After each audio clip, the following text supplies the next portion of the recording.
Hi, welcome to another video in my series on creating dynamic teams. In the video on the 4 stages of team development, I said that part of the process of developing a high-performing team is to get people into the most suitable roles for them. And at the end of the video, I mentioned that every organization consists of 8 roles. But what exactly are these roles and why do we need them? Well, one way of answering that question is to think about the flow of how a business starts and grows. Now, having helped over 200 entrepreneurs to start their businesses, I think I might be reasonably placed to share my opinion on this. If you work in a non-profit organization or a public sector organization, by the way, then the roles are going to be slightly different, but the principles are the same. Every business begins with the business idea. For some, that's as far as they get.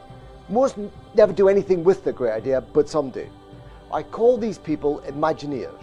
It means imagining the idea and then engineering it down to earth so that it's implementable. But implementable by who? Imagineers hate getting stuck in the day-to-day running of a business. To get things done, you need some actors. I call these the actors because they want the reassurance of a script that's already been written. They want to work a well-thought-out plan and the reassurance that the solution actually works.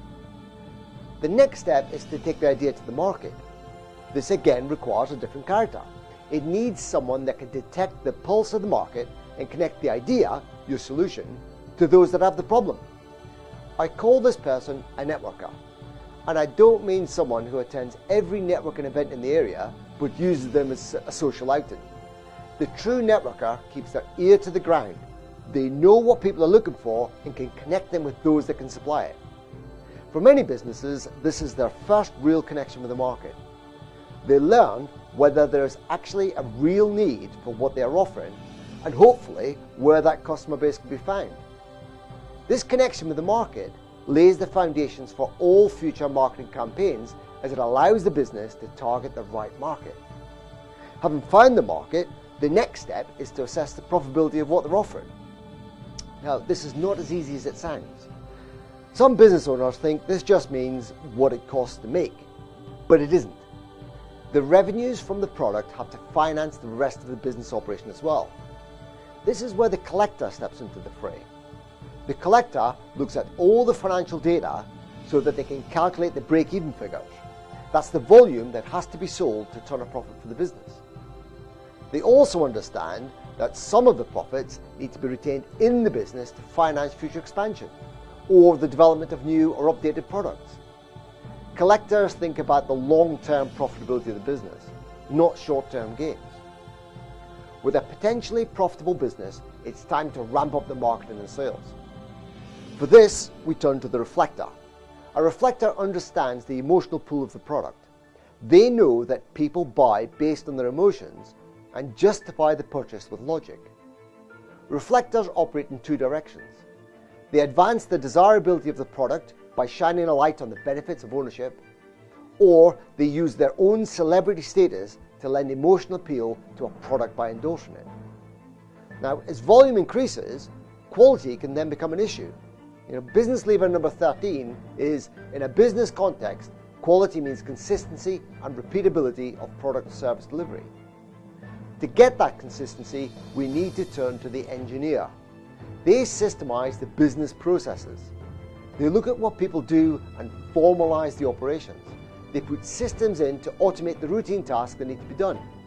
The engineer understands that it's people that make mistakes, not machines. So the higher the level of automation, then the more consistent the delivery.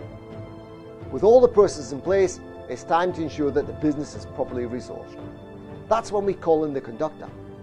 Like the conductor of an orchestra, our conductor makes sure that the business has the right players with the right instruments in the right place at the right time. They also get everyone singing off the same hymn sheet and create harmony within the team.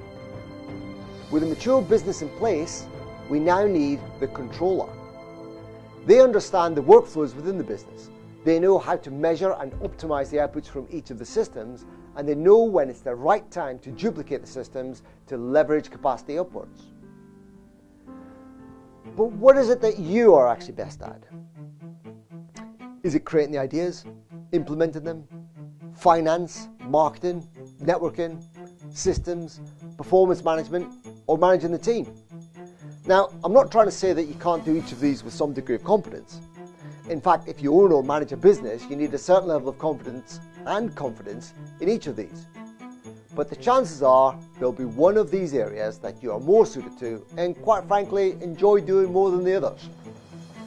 As you can probably guess, each role requires a different skill set, and that skill set is likely to be developed by someone with a specific aptitude for that type of work. The person that is happy to study the deep detail of the business, is very different to the person that's happy to walk into a crowded room of strangers and promote the business to others. To find the right person for the job, we need a method of matching people's aptitudes to the requirements. And that's where talent dynamics comes in. Each of the roles I've identified corresponds to a specific talent dynamics profile. You can find out more about each role on my website, Dynamic Business Teams. In the meantime, if you want to create a dynamic team that can integrate all 8 roles, please get in touch and we can discuss how I can help. Bye for now.